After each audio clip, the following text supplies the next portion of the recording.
يا شباب، عاملين ايه؟ معاكم مستر محمد الشرنوبي، وباذن الله النهارده هنبتدي تشابتر او فصل جديد بعنوان التفاعلات الكيميائيه في اجساد الكائنات الحيه.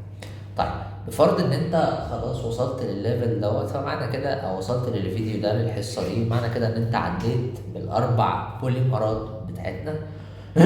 عديت بالكربوهيدرات، وعديت عندك بعد كده بالايبيدات، عديت بالبروتينات والاحماض النوويه.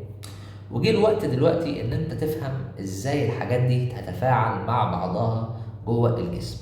طيب، المفروض ان احنا بدراستنا لجسم الكائن الحي او لجسم الانسان مثلا، فانت لازم تفهم ان الانسان ما بيقدرش يستوعب البوليمرات في جسمه. بمعنى انا ما بقدرش ادخل البوليمر في الجسم عندي، ولكن انا لازم ادخل المونيمر. ومعنى ان انا ادخل الحاجه الجسم، معنى ان الشيء ده دخل الجسم، ده معناه ان هو دخل الدوره الدمويه. عشان انت هتقابل المصطلح ده بعد كده في ثانوي، في تانية وتالتة. ايه الماده اللي تخش الجسم؟ هي الماده اللي تعدي الاغشيه البلازميه وتخش في الدم عندي. معنى انها دخلت الدم، معنى كده ان هي جوه الجسم. يعني الحاجه اللي تخش القناه الهضميه وما تتهضمش وتطلع من فتحه الشرج عندي في الاخراج، ديت لا تعتبر عندي ماده دخلت الجسم. جميل. طيب، فانا عشان اوصل ان انا ادخل المونيمر لجسمي، لازم امر بمرحله او بعمليه اسمها عمليه الهضم. عمليه الهضم دي اللي انا بحول البوليمر، انزله اخليه مونيمر. وده اللي انت هتاخده تفصيليا ازاي العمليه دي بتحصل في تانية سنه. زي ما قلت لك، انت بس عليك شويه حاجات من تانية السنه دي، هتبقى فاهم الدنيا ماشيه ازاي. وتمهيدا للكلام ده، يعني الدرس اللي احنا هنتكلم فيه النهارده ده، اللي هو التفاعلات الكيميائيه في اجساد الكائنات الحيه او الانزيمات، ده درس انت هتاخده تفصيليا بنفس الشكل، بنفس الاسطمبه، بنفس كل حاجه في تانية سنه. جميل. يعني انت كده كده الدرس جاي لك تاني بالظبط. اوكي. طيب، تعال الاول لو جينا بصينا على التفاعلات اللي موجوده في اجساد الكائنات الحيه، انا محتاج افهم مبدئين مهمين. عايز افهم يعني ايه هدم ويعني ايه هضم. هدم وهضم. فخلينا انا على جنب كده، وتعالى عايزك ايه تبص معايا على البورد تفصيليا كده الموضوع ماشي ازاي. فزي ما قلت لك، انا عايز افرق ما بين حاجه اسمها الهدم وحاجة اسمها الهضم. قال لي الهدم ده ده جزء من عمليات الأيض، ولكن الهضم ده هو عملية تحويل البوليمر إلى مونيمر. يبقى أنا عندي مبدئين مهمين، حاجة اسمها الهدم وحاجة اسمها الهضم. الهدم ده جزء من عمليات الايه؟ الايض. وده اللي انا عايز اوصل له. هو يعني ايه الايض ده اصلا؟ قال الايض دوت هو عمليه تجمع ما بين اتنين، تجمع ما بين هدم، وده زي ما قلنا فوق، وعكس الهدم حاجه اسمها بناء. الايض ده اللي احنا بنسميه في العاميه بالحرق. يعني ايه بنسميه بالحرق؟ تيجي تبص مثلا على الناس اللي هي يجي يقول لك ايه الشخص ده، ده شخص مثلا رفيع بيحرق كتير. الواد ده يبقى معدل البناء عنده اكتر، او معدل معلش الهدم اكتر من البناء. الواد ده معدل الحرق عنده قليل، ما بيحرقش كتير، يبقى الهدم بتاعه قليل والبناء بتاعه كتير. فيبقى الشخص دوت مثلا ايه، تلاقيه مليان شويه. وهكذا جت مصطلحات الايض ديت من ايه، من الطريقه دي. فعلى سبيل المثال الهدم ده زي هدم الجلوكوز وزي هدم الدهون. وفي الحالتين دول بيحصل عندي ايه؟ انتاج للطاقه. انتاج للطاقه، هدم الجلوكوز ينتج طاقه. لكن التفاعلات البناء دي مثلا تبص عليها تلاقيها ايه؟ زي بناء البروتين. ما هو البروتين ده عباره عن ايه؟ احماض امينيه تتجمع مع بعض تتبني. ومثلا حاجه زي البناء الضوئي في النبات، اللي هو بيلم شويه املاح وميه وبتاع ويعمل لك ايه؟ يعمل لك الجلوكوز جوه، ده بيبني الجلوكوز، فده اسمه تفاعل بناء. ولكن ايه حته هدم الجلوكوز دي؟ قال لي اصل الجلوكوز انا المفروض فاهم الكربوهيدرات ان هو بيحصل له هدم جوه حاجه اسمها الميتوكوندريا. لو تفتكر اللي كانت بتاع شبه الطماطمايه كده قلنا. جميل. دي كان بيخش لها الجلوكوز وبيخش معاه مين؟ زائد اكسجين. يقوم مطلع لي ايه؟ يقوم مطلع لي 38 اي تي بي زائد سي او 2. وخلي بالك لو كان دخل فيها الجلوكوز زائد الاكسجين ده شلناه، من غير اكسجين كان يطلع منها في الحالة ديت 2 اي تي بي. جميل. زائد حمض لاكتيك. حمض اللاكتيك ده اللي هو باذن الله هتاخده في ثالثه ثانوي، بيجيب حاجه اسمها الشد العضلي لما ما تتنفسش كويس وانت بتتمرن. عموما ما يهمنيش انا كل الكلام ده، ولكن يهمني تعرف ان انا عندي الايض هو عمليه بناء وعمليه هدم، ومن عمليات الهدم دي انتاج الطاقه. طب فين الطاقه مستر؟ انت قلت لي الجلوكوز اهو دخل مع اكسجين طلع لي اي تي بي. ما هو اي تي بي دي هي عباره عن حاجه اسمها ايه؟ عمله الطاقه في الخلية. لا مش فاهم يعني ايه عملة الطاقة في الخلية؟ تعالى فاهمك، مفيش مشكلة. تعالى هنا على جنب كده، خد شد خط. ايه اي تي بي ده؟ ده اسمه ادينوزين. انا جاي اكتب مسحت. ادينوزين ثلاثي الفوسفات. جه منين الادينوزين ثلاثي الفوسفات؟ قال لي والله هو جاي من ادينوزين ثنائي الفوسفات زائد فوسفات. ما هو ثنائي وواحدة بقوا ثلاثي. طب ايه الفكرة؟ تعال بص كمعادلة اي دي بي. ايه اي دي بي ده؟ مش اي تي بي، لا، الادينوزين داي يعني 2 باللاتيني اللي هو ثنائي، زائد بي. في لو تفتكر كده في تانية اعدادي كان عليك حاجة اسمها السلبية الكهربية، اللي هو ايه ممكن يكون مع مين رابطة او الكلام ده. المهم يعني ان الفوسفور بيكون رابطة ما بين الفوسفورة الاخيرة واخر فوسفورة هنا، والرابطة ديت معنى ان في رابطة ان في ايه؟ طاقة. معنى ان في رابطة ان في طاقة. فبالتالي كل اللي بيتم ان الطاقة دي بتتخزن في الرابطة دي ويكون لي اي تي بي. فيبقى عندي الادينوزين ثلاثي الفوسفات، وده اللي بيتكون في الميتوكوندريا من هدم الجلوكوز او هدم الدهون. ولكن في حاله هدم الدهون بيبقى الاي تي بي اعلى من 38، لان 38 انت هنا بتتكلم في يعني 38 ده كده انت كده بتتكلم في ايه؟ في جلوكوز، وانا عندي الدهون بتطلع طاقه اكبر من اللي موجوده فين؟ من اللي موجوده في الكربوهيدرات. فانت لازم تخلي بالك من النقطه دي. جميل. طيب فقال لي ان التفاعلات في الجسم البناء والهدم دي، يعني انا دلوقتي عشان اعمل حاجه اسمها تفاعل البناء او حاجه اسمها تفاعل الهدم انا هحتاج حاجه مهمه جدا. قال لي انت بتحتاج حاجه اسمها الانزيمات. طب انا ليه ممكن احتاج انزيم؟ قال لي لو تفتكر الانزيم ده من اعدادي كان بيقول لك ان هو له خواص العوامل المساعده. يعني ايه؟ يعني انا عايز حاجه تسرع لي التفاعل الكيميائي من غير ما تاثر على النواتج ولا تاثر على المتفاعلات، وده المنطقي. ليه انا عايز التفاعل يكون سريع؟ طب ايه الفكره؟ قال لي بص، انت عندك كل تفاعلات جسمك بتتم او تفاعلات الهضم بتتم في حاجه اسمها وسط مائي. يعني ايه في ميه؟ وانت طبيعي لو سبت حاجه بسيطه في ميه هتدوب، بس لو حاجه معقده هتبتدي انها تاخد وقت كبير جدا، وانت مش هتجوع بسرعه. انت يا دوب انت ساعتين 3 4 وتلاقي نفسك عايز تاكل وماشي زي الجحش بتاكل في اي حاجه قدامك، وتخش الساعه 12 بالليل تفتح التلاجة تاكلها كلها. هتلاحق منين ولا منين ان انت تسيب الاكل لحد ما يتفكك لوحده في الميه؟ قال لك لا، احنا محتاجين حاجه تسرع الموضوع. تمام. طيب فبالتالي الجسم بتاعك عنده حاجه اسمها الانزيم، والانزيم ده بيعمل ان هو يسرع التفاعل الكيميائي بس بطريقه صايعه شويه. بيعمل ايه؟ قال لي الانزيم ده بيضحك على التفاعل، بيخليه يبتدي بدري فيخلص بدري. طب ايه يبتدي بدري؟ قال لي بص معايا، دلوقتي انا عندي حاجه اسمها طاقه التنشيط. ايه طاقه التنشيط دي؟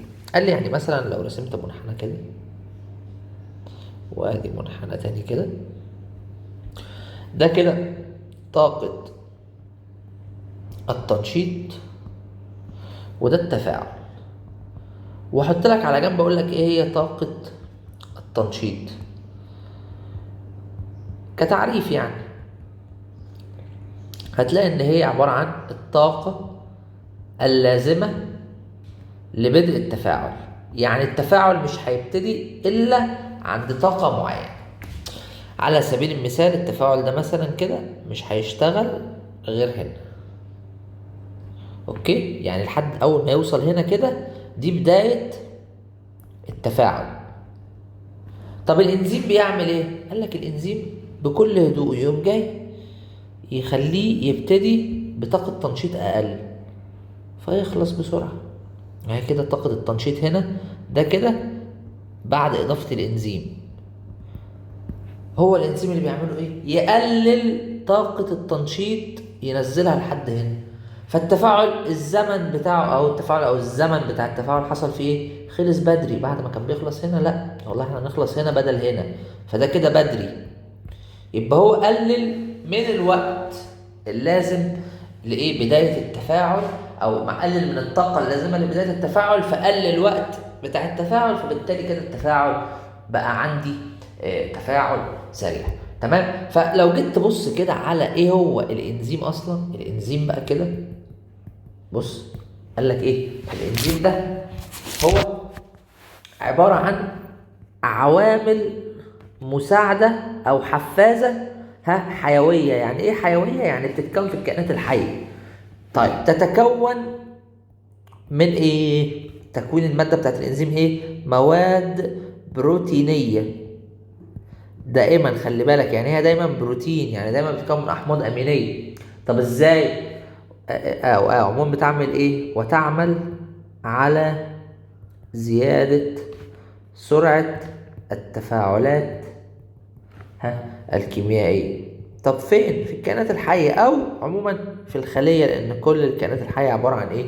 خلايا. يبقى الانزيم عوامل مساعده حيويه، يعني ايه؟ بتتكون في الكائنات الحيه وبتشتغل زي ما احنا ايه قلنا كده انها بتقلل طاقة التنشيط او بتقلل الطاقة اللازمة لبدء التفاعل، فالتفاعل يبتدي بدري فيخلص بدري. فيخلص ايه بدري بدل ما كان بيخلص متأخر. وبالتالي ايه كده انا ابتديت اسرع التفاعل، ابتديت ايه اسرع التفاعل بتاعي. وقلنا ان هو تركيبه عبارة عن ايه؟ بروتين. دائما خلي بالك مفيش انزيم بحاجة غير بروتين، مواد بروتينية دايما، على عكس الهرمون لو تفتكر. يعني لو جيت اقول لك الانزيم هقول لك ان الانزيم ده بروتين فقط، بروتين فقط. لكن الهرمون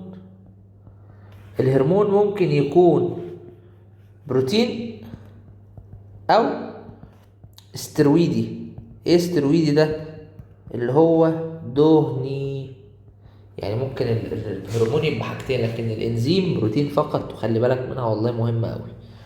جميل. يعني بروتين يعني هو بينطبق عليه حاجات الانزيمات وبيحصل فيه روابط بيبتيدية وبيحصل فيه نزع ميه اثناء تكوينه. بص كل حاجة بتنطبق على البروتين هتنطبق على الانزيم. اوكي طيب الانزيم ده عشان يشتغل بيحتاج حاجتين. الانزيم عشان يشتغل يحتاج ايه؟ حاجتين. ايه اول حاجة يحتاجها؟ واحد، درجة حرارة مثلى اللي هي مناسبة يعني، ودرجة بي اتش مثلى او مثال او ايه مناسبة او مثالية للحالة بتاعته. طيب تعالى نشوف اللي الانزيم بيحتاجه اللي هو من درجة حرارة وبي اتش. وخلي بالك كمان الانزيم بيحتاج حاجة كمان، الشكل. بمعنى قال لك تعالى نتكلم كده على الشكل ده الاول. ان هو الانزيم لازم بخاصية كده بيشتغل بيها اسمها القفل والمفتاح. القفل والايه والمفتاح. ايه القفل والمفتاح دي؟ قال لي يعني لو مثلا دي مادة التفاعل هتلاقي الانزيم معمول ان هو يركب جواه، فبحيث ان هو اول بص ما يتحرك كده تيجي تحركه كده تلاقي ايه ركب في نفس المكان. يعني بص اهو كده، ايه دي كده اسمها آلية القفل والمفتاح. دي للايه الانزيم بيشتغل بيها، ان ده كده الانزيم، ودي مادة الهدف، او بنسميها مادة الايه التفاعل. فهو بيبتدي يركب فيها بنظام القفل والمفتاح. وخلي بالك هو زي العوامل الحفازة زي ما قلت لك، يعني لا هيأثر على النواتج ولا المتفاعلات. طيب تعال نتكلم على درجة الحرارة المثلى. بما ان الانزيم ده عبارة عن بروتين، يعني في روابط تساهمية وبكتيرية، ودي روابط متأثرة بالحرارة، يعني الحرارة ممكن انها تأثر عليها. طب ازاي درجة الحرارة هيبتدي تأثر على الانزيم؟ يعني في درجة حرارة مثلى، يعني لو عملت منحنى كده وجيت تبص على درجة الحرارة اللي بيشتغل عندها الانزيم، هتلاقي ان دي كده، ده كده النشاط. جميل. او خلي النشاط تحت ولا النشاط فوق؟ النشاط فوق اهو، النشاط زي ما احنا، ونحط تحت كده الحرارة. لو ده مثلا كده في الانسان، درجة حرارة الانسان كام؟ الانسان درجة حرارته 37 او 36.5. فبالتالي هتلاقي كده لو جيت تشد خط كده لتحت، هتلاقي الحرارة هنا 37، وهتلاقي الانزيم اعلى نشاط ليه عند 37. طب لو الانزيم درجة حرارته زادت، هل ممكن يرجع تاني؟ هنا كده يقل نشاطه الى ان يتوقف. وخلي بالك لو زودت الحرارة يتوقف نهائيا، بيبوظ. طب لو هنا قال لي برضو يقل نشاطه، جميل، ويمكن ان يعود مرة اخرى. يعني هو ممكن يرجع مرة تانية، لان انت يعني الموضوع ما بقاش صعب. يعني مثال على الموضوع ده ازاي؟ لو انت مثلا عندك فرخة، طلعت فرخة حطيت، او جبت فرخة حطيتها في الفريزر اتجمدت، طلعتها، هل هي باظت؟ لا والله عادي، بتفك وبتطبخ. طب وانت بتطبخها وانت حطيتها تتشوي مثلا، اتحرقت بقت حتة فحمة، هل لو حطيتها في التلاجة بعد ما اتحرقت هترجع نية تاني؟ لا. فبالتالي يتوقف نهائيا في حالة الزيادة، ولكن هنا يمكن ان يعود. هو انت لو قللت الحرارة، يعني كل ما اتجه كده الناحية دي يعود تاني، لكن هنا يبوظ بس. قللت الحرارة نشاطه هيقف، يقل لحد ما يقف بس يرجع لك تاني. ده بالنسبة لدرجة الحرارة المثلى. والإنزيم دايما يحب درجة الحرارة المثلى، إن هو يشتغل عندها. يجي يقول لك إيه هي درجة الحرارة المثلى؟ هي الدرجة التي يعمل عندها الإنزيم بأعلى كفاءة. ودرجة حرارة الإنسان كام؟ درجة حرارة الإنسان الطبيعي احنا بنتكلم من 36.5 ل37 درجة مئوية. تمام. في مشكلة في الكلام ده. طبعا الكلام درجة الحرارة ده مهم جدا يعني في الانزيمات عموما. على سبيل المثال حاجة ممكن تكون قابلتها غير الفرخة والكلام ده، منظفات الغسيل، بيرسيت، بونكس، نظافة، ريحة، توفير. بونكس موجود عليه درجة حرارة مثلا، كل مسحوق عليه درجة حرارة المفروض بتظبط عليها الغسالة عشان تبتدي الانزيم يشتغل عندها بأعلى كفاءة ممكن. اوكي، يبقى درجة الحرارة عندي هي كده اول حاجة ممكن تأثر على الانزيم، بكون ان احنا بنتكلم عن درجة حرارة مثلى. طب تعال نتكلم بقى على درجة البي اتش المثلى. ايه هو البي اتش ده؟ قال لي ده ايون الهيدروجين او الاس الهيدروجيني للوسط. والبي اتش ده في حاجه اسمها البي اتش ميتر او مقياس البي اتش، اللي هو القياس اللي يحدد تركيز ايون الهيدروجين في المحلول. طيب لو جيت عندك هتلاقي في النص كده 7، وده بيكون المتعادل، يعني زي الميه كده، الميه 7. وتلاقي هنا 0 وهنا 14. من 7 ل 14 من 7 ل14 انت كده في منطقة، ومن 7 ل0 فانت كده في منطقة تانية. يعني انا نخليها ايه؟ 0. كل ما انت بتتجه كده بتزداد حامضية. طب تعال نخلي الحامضية بلون عباد الشمس بقى ايه عشان دقة بقى. ماشي، تبقى ايه؟ حامضية، او تزداد حامضية الوسط بتاعك. وكل ما روحت ناحية هنا بتزداد قاعدية. شفت بقى ايه؟ حامضية اللي هي ايه؟ بتحمر على ورقة عباد الشمس، والقاعدية اللي بتزرق ورقة عباد الشمس عشان الدقة بقى.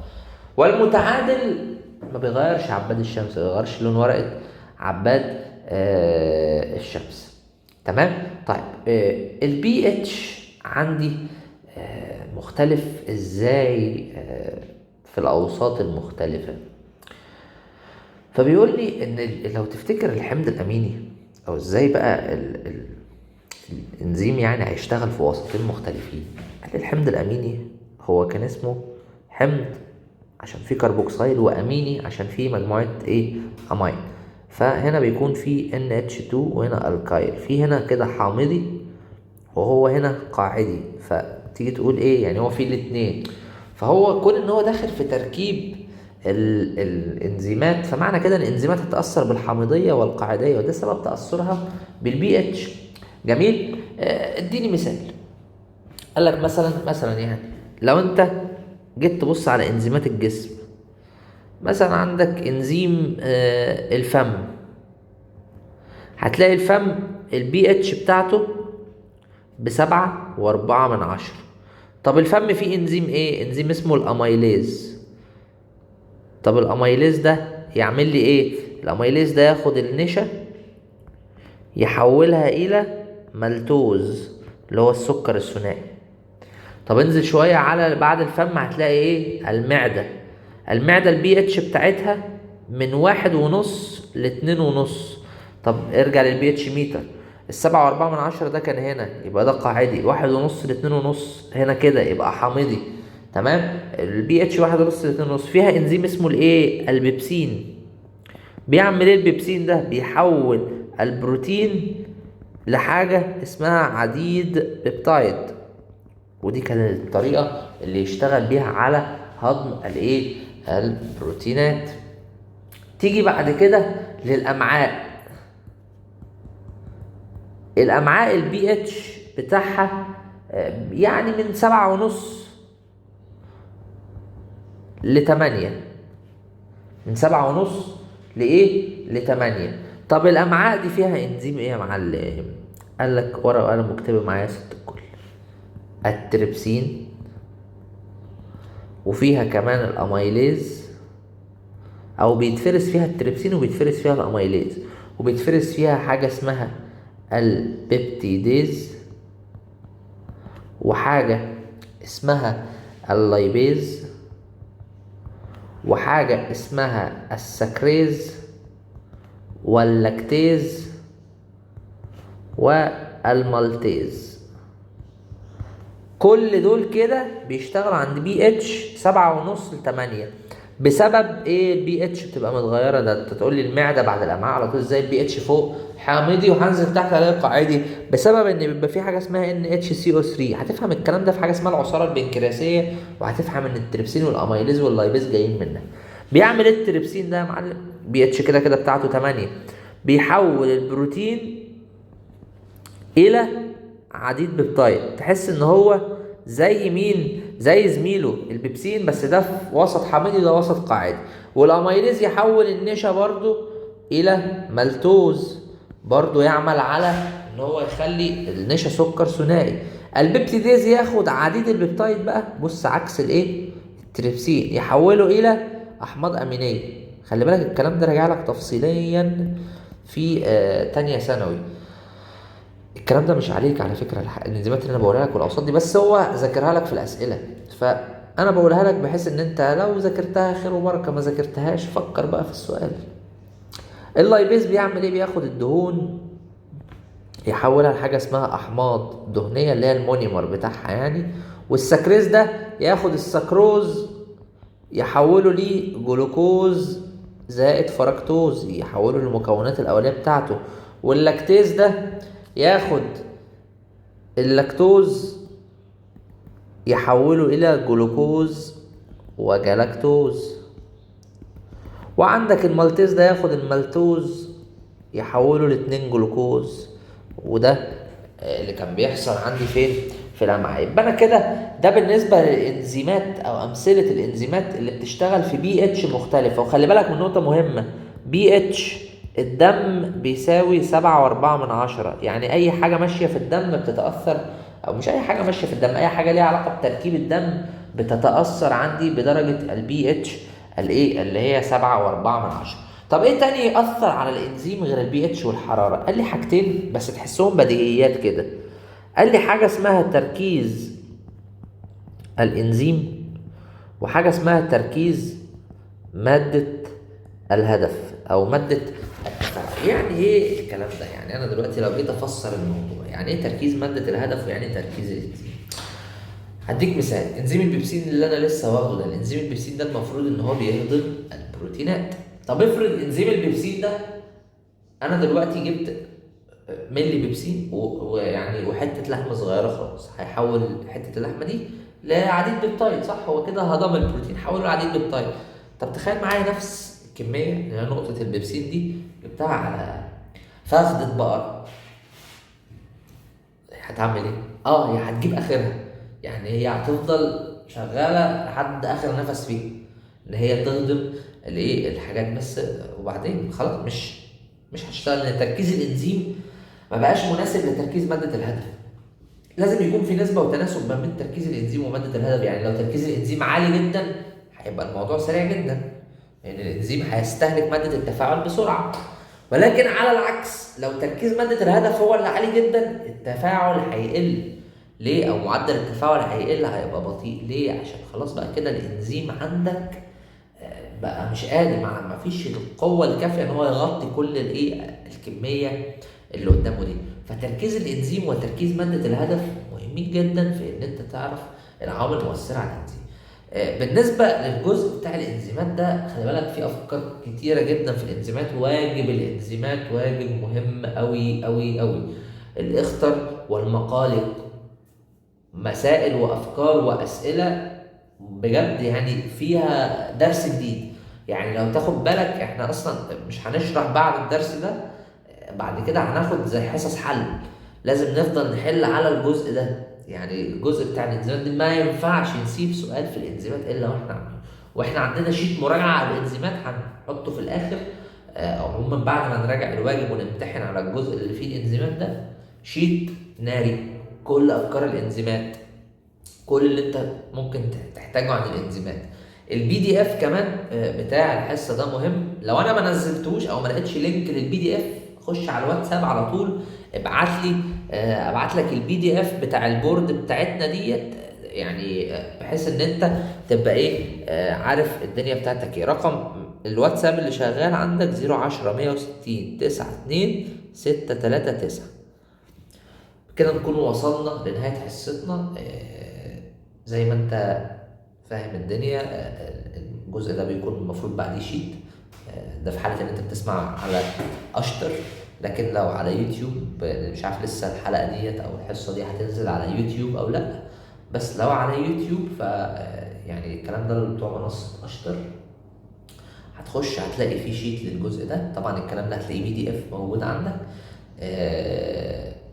بعد الشيت انت هيكون عندك امتحان على الجزء ده او جزء البوليمرات، الكربوهيدرات، لايبيدات، بروتينات، احماض نوويه، مع امتحان دوت هنزود عليه كمان الانزيمات عشان تبقى فاهم الربط ما بينهم. خلي بالك الحته اللي هي قدامك بتاعت الانزيمات دي بوم، يعني بص ممكن اربط لك البوليمر بالانزيم بمين يشتغل، طب تحول عديد بيبتايد. افكار جميله قوي واسئله كويسه، وانت المفروض متاسس كويس في الجزء ده لان احنا شارحين في الجزء ده بزياده عن منهجك. فالمفروض انت غير اي طالب فاهم الجزء ده كويس جدا وفاهم الحاجات ديت بتتعامل ازاي. فيعني اتمنى ان انت ما تضيعش الموضوع ده في ان انت ما تذاكرش، تفهم البي اتش بيعمل ايه والتمبريتشر او الحراره بتعمل ايه. كل الكلام دوت هيكون مفيد جدا بالنسبه لك. اشوفكم باذن الله في الحصة اللي جاية واحنا بنحل. وكنهاية كل حصة بالشفا.